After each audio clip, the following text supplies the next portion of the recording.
दोस्तों भारत ने अपग्रेड किए हुए मिग-29 लड़ाकू विमानों के स्क्वाड्रन को श्रीनगर एयरबेस पर तैनात किया है। यहाँ से मिग-29 चीन और पाकिस्तान दोनों ओर से आने वाले खतरे से आसानी से निपट सकता है। यदि दुश्मन ने बुरी नज़र डाली तो ये विमान उनका मुंहतोड़ जवाब देने के लिए तैयार हैं। मिग-29 विमानों के इस स्क्वाड्रन का नाम त्रिशूल है। इसे उत्तर के रक्षक के नाम से भी जाना जाता है। यह स्क्वाड्रन श्रीनगर एयरबेस पर पहले से तैनात मिग-21 स्क्वाड्रन की जगह लेगा। मिग-21 विमान बहुत पुराने हो गए हैं, इन्हें रिटायर किया जा रहा है। मिग-29 रूसी लड़ाकू विमान है। यह एयर सुपीरियरिटी फाइटर जेट है। इसका मतलब यह है कि विमान हवा में दूसरे पर भारी पड़ता है। दोस्तों छोटा आकार, 2 ताकतवर इंजन और बेहतर एरोडायनेमिक के चलते मिग-21 खतरनाक हवाई शिकारी है। इसके साथ ही साथ यह बेहद फुर्तीला है। दिन हो या रात हो, इसे किसी भी वक्त उड़ाया जा सकता है। 2 इंजन के चलते मिग-29 विमान को हवा से हवा में होने वाली लड़ाई में F-16 जैसे एक इंजन वाले विमानों को मार गिराने में थोड़ा भी समय नहीं लगता।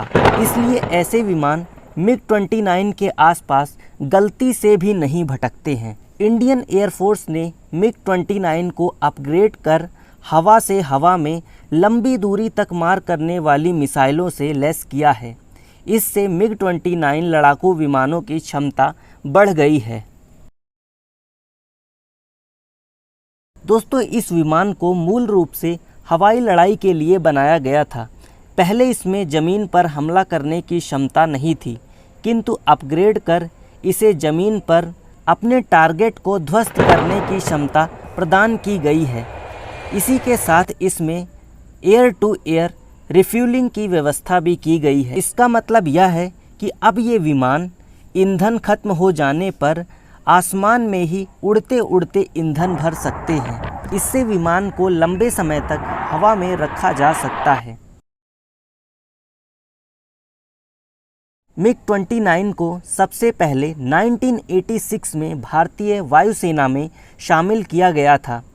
वायुसेना के पास करीब 66 मिग-29 विमान हैं। इस विमान का नौसेना वाला वेरिएंट मिग-29 के इस नाम से जाना जाता है।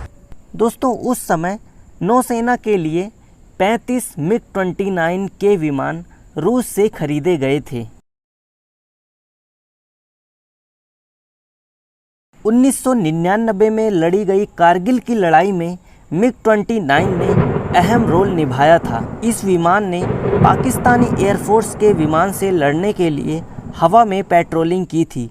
वहीं मिराज 2000, मिग-21 और अन्य लड़ाकू विमानों ने दुश्मनों पर हवाई हमला किया था।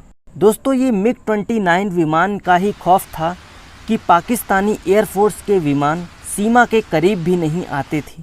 तो दोस्तों ये थी भारत के मिग-29 विमान के बारे में कुछ जानकारी, जिसे अब अपग्रेड किया गया है। तो दोस्तों ये वीडियो आपको कैसी लगी कमेंट बॉक्स में ज़रूर बताइएगा। और अभी तक आपने हमारे चैनल को सब्सक्राइब नहीं किया है तो चैनल को ज़रूर सब्सक्राइब करिए। मिलते हैं अपनी नेक्स्ट क्लास में, तब तक के लिए जय हिंद, जय भारत मेरे प्यारे दोस्तों।